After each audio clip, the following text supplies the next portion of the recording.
अब आपको बताएं कि क्या आपने कभी ये सोचा है कि अमेरिका में सदारती इलेक्शन मंगल को ही क्यों होते हैं?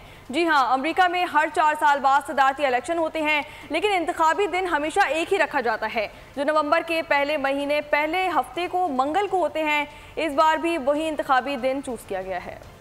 अमेरिका में सदारती इलेक्शन के लिए मंगल ही क्यों? दिहाइयों से राइज रवायत आज भी बरकरार। 47वें सदर के चुनाव के लिए मंगल का रोज मुख्तस। आज़ादी के बाद अमेरिका में पहले सदारती इलेक्शन के बाद मुख्तलिफ रियासतों में 34 दिन के अंदर अंदर इलेक्शन होते थे। ताहम इस वक्त कोई दिन तारीख मुकर्रर न थी। एक माह के दौरान रियासतों में मुख्तलिफ औकात में होने वाले इंतखाबात के नताइज से मसाइल पैदा हुए, जिसके बाद तमाम रियासतों में एक ही दिन सदारती इलेक्शन करवाने का फैसला किया गया। 1845 में वसी मुशावरत के बाद कानून साजी के जरिए नवंबर के पहले मंगल को इंतखाबात के लिए चुना गया।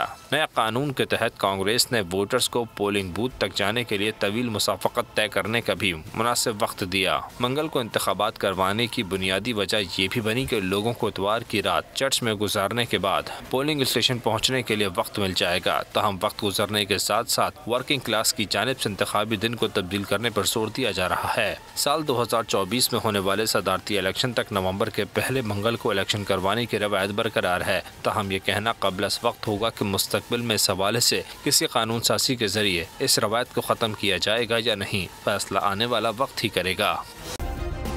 सब्सक्राइब करें और बेल दबाएं ताकि कोई खबर रह न जाए।